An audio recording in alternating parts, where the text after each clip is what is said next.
Hello, मैं हर्षित गुप्ता और आप देख रहे हैं हमारा यूट्यूब चैनल हर्षित फिजिक्स। फिजिक्स के कॉन्सेप्ट्स को सिंपल इजी तरीके से डेप्थ में समझने के लिए हमारे चैनल को सब्सक्राइब करें और शेयर करें। ऑप्टिक्स की सीरीज में हम बात कर रहे थे प्लेन मिरर की, और प्लेन मिरर से रिलेटेड हमने कई सारी बातें करी थी। ठीक है, सबसे पहले बताया था प्लेन मिरर से किस तरह से इमेज बनता है, ये बात करी थी। इसके हमने बताया था कि अगर प्लेन मिरर के बीच में कोई हम ऑब्जेक्ट रख दें, तो दो प्लेन मिरर के बीच में कोई ऑब्जेक्ट रख दें तो किस तरह से इमेज बनेगा और कितने इमेज बनेंगे, इसकी भी हमने बात करी थी। इसके बाद हमने बताया कि अगर कोई प्लेन मिरर के सामने कोई ऑब्जेक्ट को मूव करा दिया जाए या प्लेन मिरर को मूव करा दिया जाए तो उसका इमेज किस तरह से कितनी स्पीड से मूव करने लगेगा, ये बात करी थी। इसके बाद हमने बात करी कि अगर किसी प्लेन मिरर को हम रोटेट कर दें, रिफ्लेक्टेड रे वो कैसे रोटेट करेगी। ठीक है, ये सब बातें हमने बहुत सारी करी थी। तो उसी के सीरीज में आज हम आगे बात करने जा रहे हैं कि जैसे मान लो कि हमें अपना इमेज देखना है एक प्लेन मिरर के सामने। नॉर्मली घरों में ऐसा होता है ना, शीशे से हमें अपना अपना पूरा इमेज देखना है। तो अगर हमें अपना पूरा इमेज देखना है तो हमें कितनी लेंथ का इमेज, तो हमें कितनी लेंथ का मिरर चाहिए होगा। ठीक है, मान लो कोई दुकान में खरीदने गया अगर, तो उसको कितनी हाइट का मिरर चाहिए होगा कम से कम अपने पूरे इमेज को देखने के लिए। ठीक है, तो हम उसी की बात करते हैं। तो मान लेते हैं कि ये कोई एक इंसान है, ये मान लेते हैं ये कोई आदमी, ठीक है, और इसको अपना पूरा इमेज देखना है। ठीक है, तो ये क्या करे, इसको कम से कम कितनी हाइट का प्लेन मिरर चाहिए, ये हमारा क्वेश्चन है आज का। ठीक है, तो इसका आंसर सिंपली हम पहले बता दें, इसका आंसर है आधी हाइट का, है ना। मतलब अगर कोई एच हाइट का कोई व्यक्ति है और वो अपना पूरा इमेज किसी प्लेन मिरर के द्वारा देखना चाहता है तो कम से कम जो प्लेन मिरर की हाइट होनी चाहिए वो h/2 होनी चाहिए। ठीक है, अभी कैसे होनी चाहिए जरा हम इसको देखते हैं। ठीक है, तो मान लेते हैं कि ये हमारा कोई एक आदमी है, ऐसे मान लेते हैं समझने के लिए। ठीक है, और ये जमीन पे ऐसे खड़ा हुआ है, ये जमीन पे खड़ा, ये जमीन है। ठीक है, और ये आदमी के नीचे सबसे नीचे क्या होंगे, फीट, है ना, पैर होंगे। इसके बाद सबसे ऊपर इस आदमी का हेड होगा, और मान लेते हैं यहाँ पर कहीं इसकी आई से आंखें। ठीक है, और इसके सामने क्या रखा हुआ, एक प्लेन मिरर। ठीक है, ये मान लेते हैं कोई प्लेन मिरर।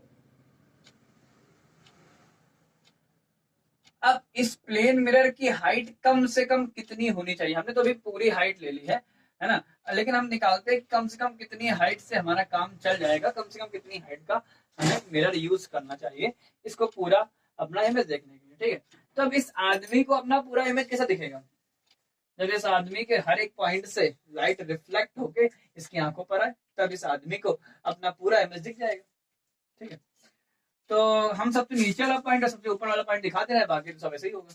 ठीक है, तो सबसे नीचे वाला पॉइंट ये फीट है, और इन इससे लाइट रिफ्लेक्ट होके, इससे लाइट निकले और इस मिरर से रिफ्लेक्ट होके इसकी आंखों पे जाए तब इसको इसके पैर दिख जाएंगे, है ना। तो मान लेते हैं कि ऐसे ये लाइट ऐसे गई और ये लाइट ऐसे गई और इसके बाद ये रिफ्लेक्ट हो गई, और रिफ्लेक्ट होने के बाद इसकी आईज पर ऐसे चली। ठीक है, तो एक रे तो ऐसे मान लिया। ठीक है सर, ऐसे बहुत सारी रे होंगी, मैंने एक दिखाई है। इसका मतलब यहाँ से पैर दिख जाएंगे। ठीक है, अब इसका हेड सबसे बॉडी का सबसे ऊपर वाला पार्ट है, इसको देखना है। तो वहां से लाइट जो है वो रिफ्लेक्ट होकर इसकी आंखों पर आनी चाहिए, है ना। तो ऐसे यहाँ भी मान ले,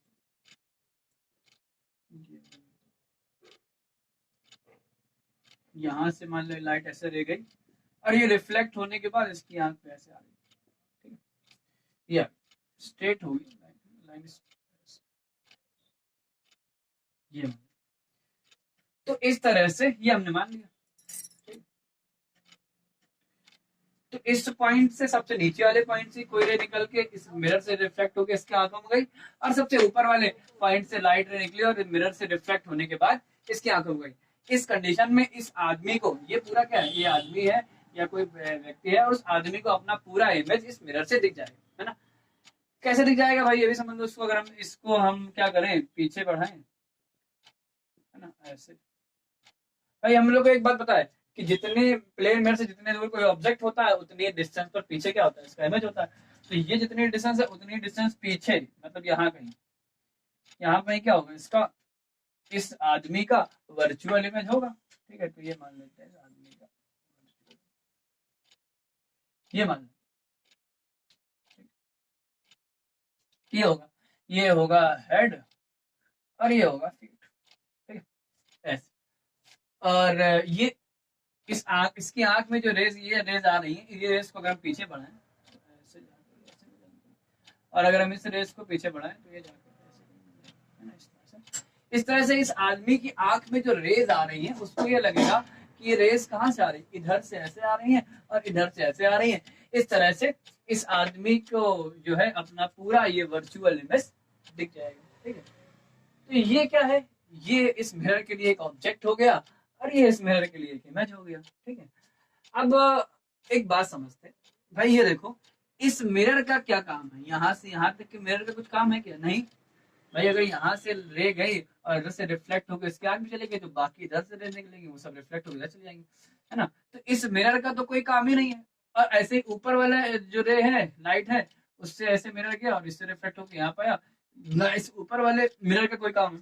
ठीक है, तो जो जरूरी मिरर है, जो काम का है हमारे मेन यहाँ पे, वो इतना है, ये मिरर।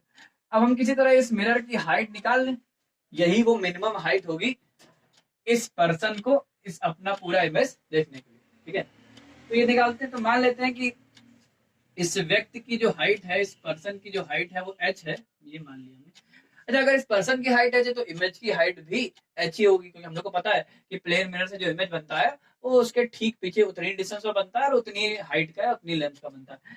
तो ये जो इमेज बना हुआ है इसकी हाइट भी क्या होगी, h ही होगी। ठीक है, ये बात है।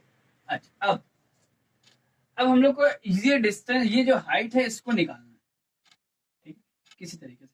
अच्छा, एक बात हम लोग को और पता है, ठीक है, कि जितनी डिस्टेंस पर ये ऑब्जेक्ट होगा एक तरह से, उतनी ही डिस्टेंस पर ये इमेज भी होगा ना, ये भी बात हम लोग को पता है।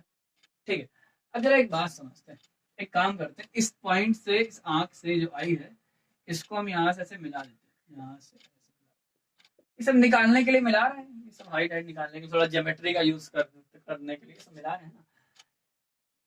तो ये है इमेज की, ये है उस मिरर की हाइट। अब हम क्या करें, एक काम करते हैं, इसको यहाँ से यहाँ तक हम मान लेते हैं x डैश, और यहाँ से यहाँ तक हम मान लेते हैं y डैश, और यहाँ से यहाँ तक की जो हाइट है इसको हम मान लेते हैं x, ये x, और यहाँ से यहाँ तक की जो हाइट है इसको मान लेते हैं y।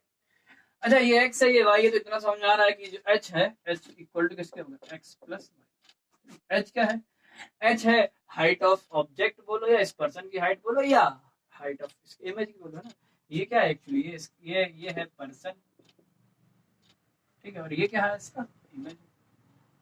ठीक है, अच्छा, तो x dash plus y dash क्या है, x dash plus y dash actually वो हाइट है जो मिरर की हमें जरूरी है कम से कम इसको अपना पूरा इमेज देखने के लिए। तो कुल मिला के हम लोग को फाइंड क्या करना है, यहाँ पर हम लोग को फाइंड करना है x dash plus y dash, हम ये निकालेंगे इस तरीके से। ठीक है, तो जरा देखते हैं, हम लोग को दो ट्रायंगल दिख रहे हैं, एक ये वाला ट्रायंगल दिख रहा है, ये देखो ये पूरा, और एक ये वाला, इसको कुछ नाम लिख देते हैं ना, ये इमेज है, ये जो है ये आईज है, इसको हम ई पॉइंट मान लेते हैं, और इसको कुछ नाम लिखते हैं, ये पॉइंट मान लेते हैं आई है, और ये पॉइंट मान लेते हैं आई डैश है ना, एक्चुअली ये क्या है, इमेज है। ऐसे ये एक तरह से ऑब्जेक्ट का काम कर रहा है, तो इसको हमने ओ और ओ डैश मान लिया। ठीक है, ऐसे ही समझने के लिए हम पॉइंट्स मान लेते हैं, और इस पॉइंट का भी हम कुछ नाम रख देते हैं, इस पॉइंट को मान लेते हैं एम, और इस पॉइंट को मान लेते हैं एन। ठीक है, और इसको कुछ मान नहीं लो, क्या मान लो, चलो ओ मान लेते हैं। ठीक है, ओ मान लेते हैं। ठीक है, अब जरा देखो यार, ये जो दो ट्रायंगल हैं कौन कौन से, एक ये वाला छोटा वाला देखो, ये ट्रायंगल देखो, और एक ये पूरा देखो, कौन कौन से देखो, triangle E M O, E M O and triangle कौन सा, ई आई, और इसका कुछ नाम रख दो, ओ हो गया है, इसको कुछ पी मान लेते हैं। ठीक है, पी तो नहीं, ठीक है, तो इसको मान लेते हैं triangle E I P, E I P. ठीक है, ये वाला जो है पॉइंट, ये आई है, ठीक है, और ये वाला पॉइंट जो है ये आई डैश। ठीक है, चलो देखते हैं, तो कौन कौन सा ट्रायंगल हमने लिया, एक ये वाला ट्रायंगल और एक ये पूरा ट्रायंगल। इन दोनों ट्रायंगल को हम ध्यान देखें तो ये वाला जो एंगल है, ये वाला एंगल तो दोनों ट्रायंगल में नहीं है, बिल्कुल है, और ये एंगल 90 और ये एंगल भी 90 है। इसका मतलब इन दोनों ट्रायंगल में दो एंगल इक्वल हो गए। कौन कौन से? देखो, एक एंगल जो है ये E equal to angle E है। ये क्यों है? कॉमन एंगल, दोनों में कॉमन है एक ही। ठीक है, इसके बाद जो ये एंगल है ये एंगल बराबर है 90 है, तो angle O equal to angle P लिख सकते हो, क्यों? ईच 90।